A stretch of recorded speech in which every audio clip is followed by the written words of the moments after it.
Message came through at 7:43 on a Wednesday morning, right as I was stepping out of the shower.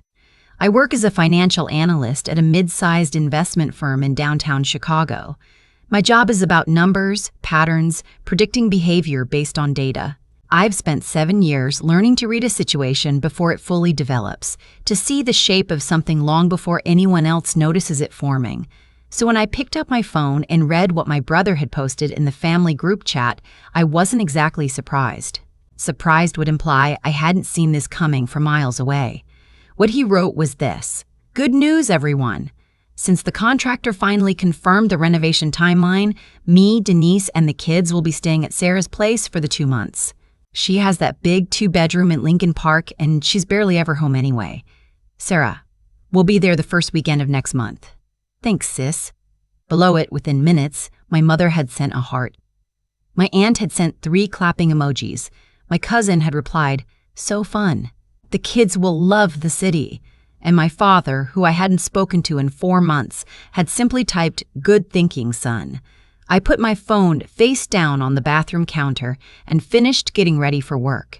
Let me back up. I'm 31 years old. I grew up in a mid-sized town in Ohio, second of 3 kids. My brother Marcus is 4 years older. My sister Dana is 3 years younger. We weren't poor, but we weren't comfortable either. My dad worked in logistics management, and my mom ran a daycare out of the house for most of my childhood. Money was always something that existed in conversation, mostly as a source of tension. Who spent what? Who owed who? Who was being selfish about it?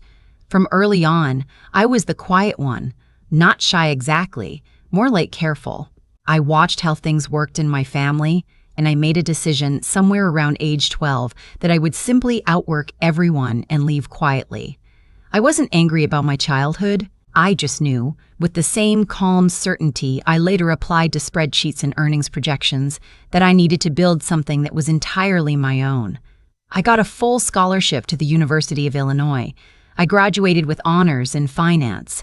I got a job offer before graduation and moved to Chicago with 2 suitcases and a used laptop.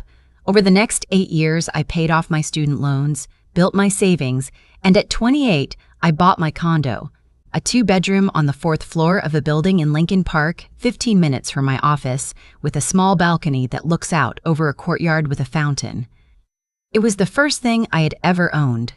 The first thing that was entirely, legally, completely mine. I'd like to tell you that I surprised everyone when I bought it. But honestly, the reaction from my family was less, "Wow, congratulations," and more a slow pivot toward treating the apartment as a shared resource that I happened to be the custodian of. My mother was the first to ask if Dana could stay with me, just for a few weeks, when Dana had a falling out with her roommate. A few weeks turned into 3 months. I never said anything. I bought the extra groceries, I gave up my home office, and I smiled at family dinners when my mother told the story of how generous I'd been. Then Marcus asked if he and Denise could crash at my place when they came to Chicago for a long weekend. That was fine. That was normal. But by the 4th time they visited, they live in Cincinnati. They had stopped asking and started announcing. We're coming up the 14th through the 17th. Not a question, a calendar entry. I tried once to say something. We were on the phone, my brother and I told him that I had plans that weekend and it might not be a great time. He laughed. Actually laughed. "Come on, Sarah, it's your family. You're not going to be weird about it, are you?" I wasn't weird about it, are you? I rearranged my plans and gave him my spare keys so he wouldn't have to wait around if I was running late from work. That was the spare key he still had. I thought about this on my walk to the office that Wednesday morning. The autumn air was cold and sharp off the lake, and I moved through it in my long coat, coffee in hand, thinking about the shape of what was happening. Marcus and Denise had 3 kids, 7, 5, and 2. The renovation on their house, I knew from holiday conversations, was substantial. They were adding a whole 2nd floor. The contractor had estimated 2 to 3 months. 2 months in my 2-bedroom condo with 3 young children, my brother and his wife, who had made it clear over many years that she viewed my life choices. No husband, no kids, still renting. I owned. She simply refused to register this as a kind of personal failure she was generously overlooking. I did the math while I walked. My commute was 22 minutes on foot. By the time I reached my building's lobby, I had already decided what I was going to do. I did not reply to the group chat.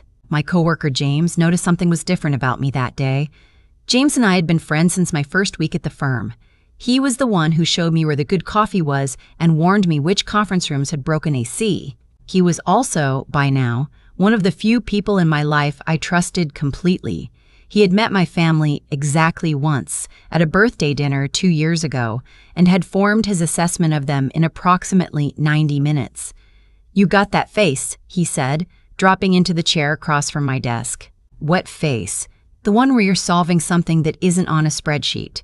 I turned my monitor slightly so he could read the group chat screenshot I'd pulled up on my phone.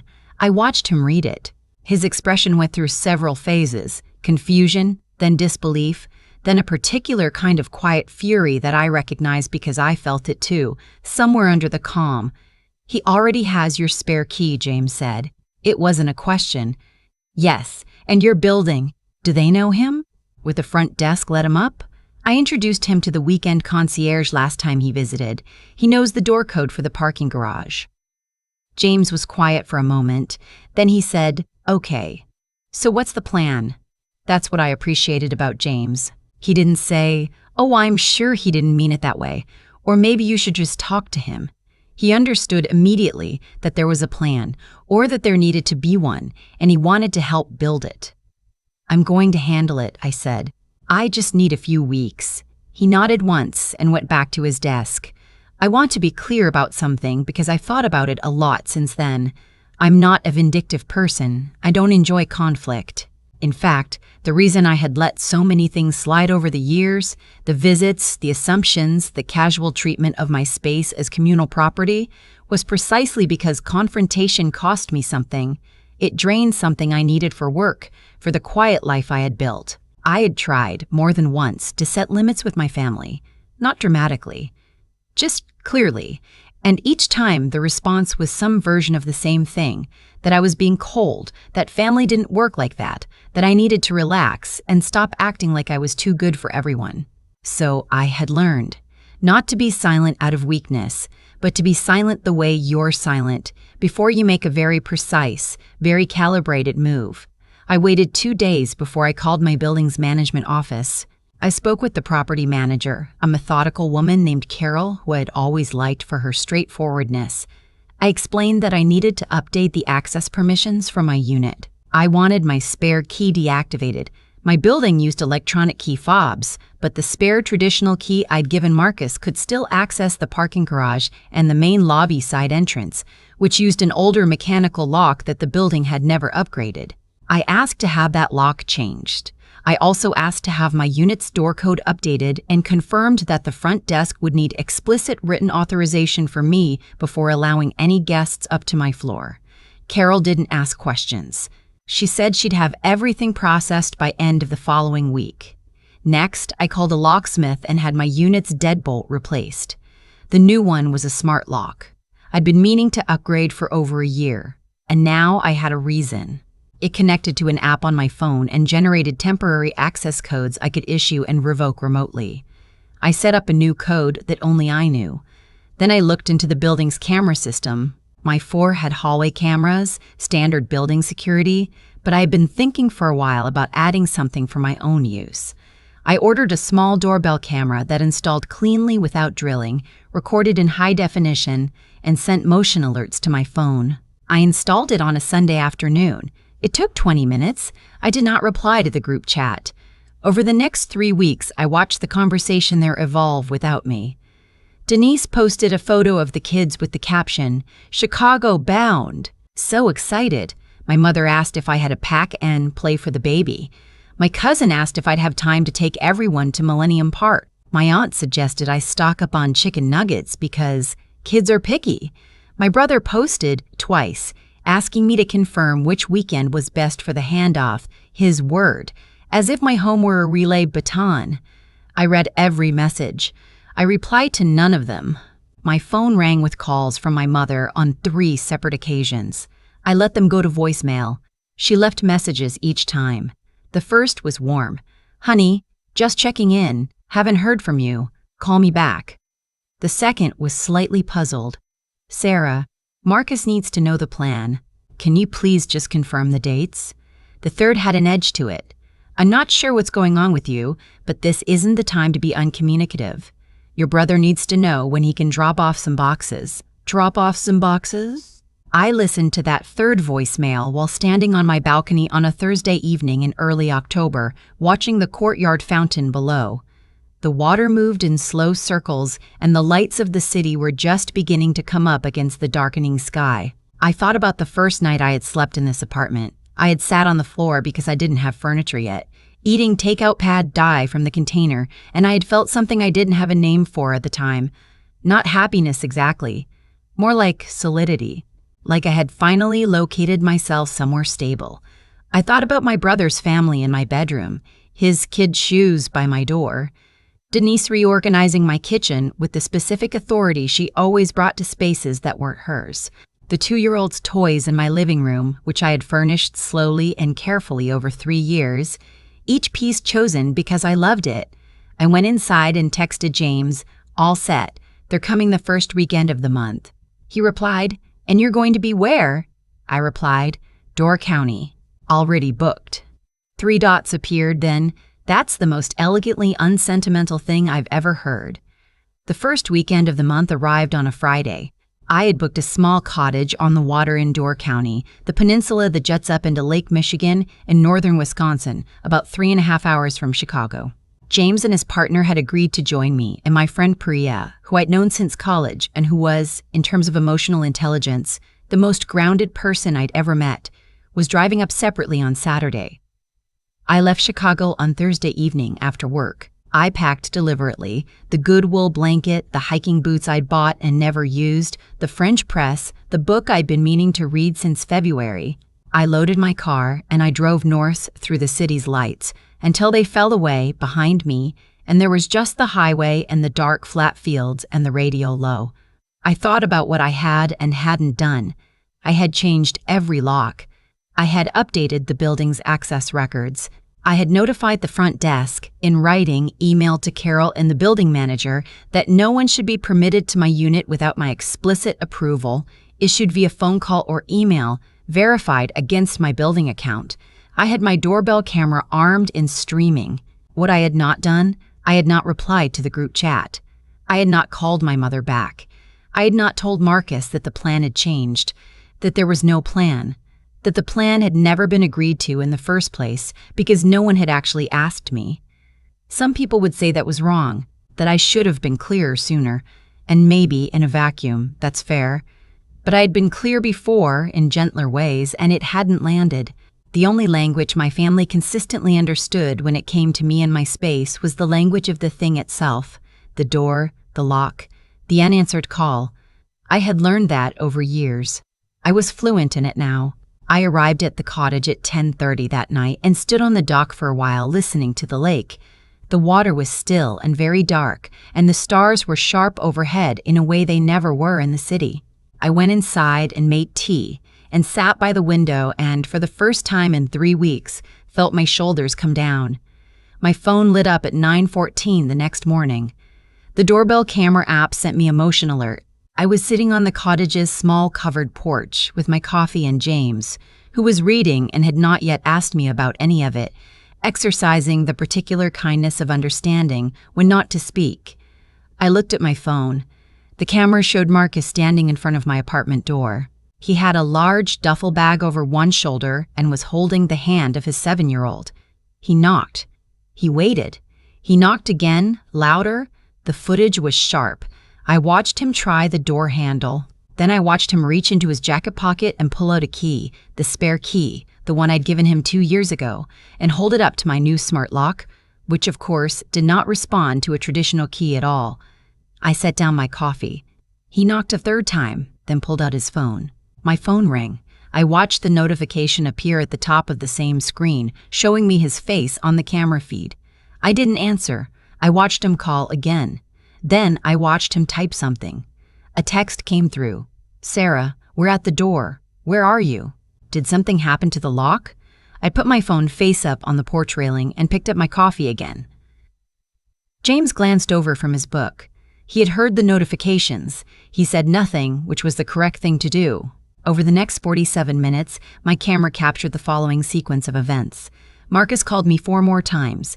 He called our mother, which I know because she called me twice in quick succession. Calls I let ring through. He stood in the hallway for approximately 12 minutes with his 7-year-old, who sat down on the floor at some point and appeared to eat something from her backpack. He went back downstairs, presumably to the lobby, and I can only infer what happened next from the text I received from Carol, my building manager, at 10:08 a.m., which said, "Hi, Sarah. A man identifying himself as your brother is at the front desk asking to be let up. Per your instructions, we are requiring written authorization from you. Please advise." I replied to Carol, "Thank you, Carol. Please let him know this unit is not available for any guests at this time. I'm told, because Marcus told me himself later in a call I did eventually take, that he and Denise and all 3 kids had driven up from Cincinnati the night before. They had stopped at a hotel on the outskirts of Chicago. They had loaded their car with, as it turned out, not just luggage for 2 months, but several large plastic storage bins of belongings they had planned to keep at my place while their house was under construction. They had made arrangements. They had told the kids about the city. Denise had apparently looked up which playground in Lincoln Park was closest to my building. They stood in the lobby at my building for a while. Marcus tried texting me 11 more times over the course of the morning.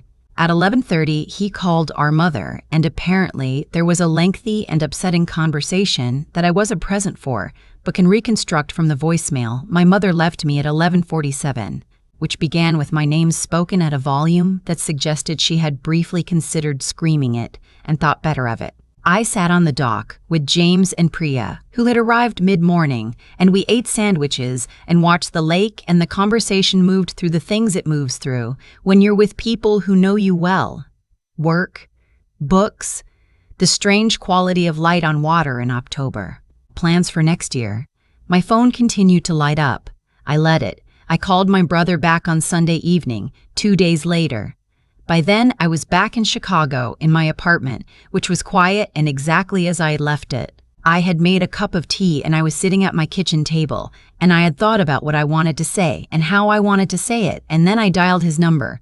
He answered on the second ring. He started talking before I could.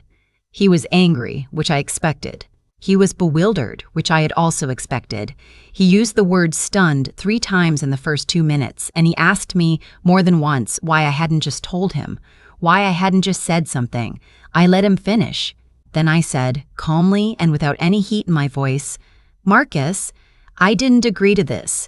No one asked me. It was in the group chat. It was announced in the group chat. That's different." There was a pause. I heard him exhale. "Sarah, we needed a place to stay." "I know," I said, "but that's not my responsibility. I didn't agree to host your family for 2 months. I didn't agree to store your belongings. I didn't agree to give up my home. It's just an apartment. It's my home." I said it evenly, without emphasis, the way you state a fact that requires no argument to support it. It's mine. I bought it. I paid for it. And no one asked me, Marcus. Not a real question. Not a phone call. A post in a group chat, and then everyone assumed the answer was yes. Another pause. Longer this time. "You should have said something," he said finally. His voice had lost some of its force. "I tried before, in smaller ways. It didn't seem to register." I paused. Now I think it has. He didn't have a quick answer to that. I heard him moving somewhere on his end of the call, the sound of children in the background, a door closing. "So, what are we supposed to do?" he asked, and the anger was mostly gone now, replaced by something more genuine, something that sounded like a person who had simply not thought it through and now had to deal with the consequences. "You'll figure something out," I said. I did. I didn't say it cruelly. I said it the way you say something that is both accurate and eventually useful. He had resources. He had options. He had a contractor who presumably knew how to manage timelines and could advise on temporary housing. He had, I would later learn, a college friend in the suburbs who was happy to host them for the duration, something that had been available all along, never pursued, because the easier option of simply assuming I would absorb the inconvenience had always been right there. We didn't speak for a while after that call. My mother was upset with me for several weeks. My aunt sent me a long text about family loyalty that I read once and then archived without responding. My cousin posted something on social media, nothing specific, just something vague about people who forget where they came from, which I saw and noted and let pass. Here is what I didn't do. I didn't apologize. Not because I was indifferent to their feelings, but because I had nothing to apologize for. I hadn't been cruel. I hadn't been dishonest. I had simply chosen not to participate in an arrangement that had been made without me, about me, for my home. James asked me a few weeks later if I felt guilty. I thought about it seriously, the way I tried to think about most things. No, I said. I feel like I finally did the thing I'd been not doing for years. Which is? Treated my own life like it belonged to me. He nodded, like that was the most obvious and reasonable thing in the world.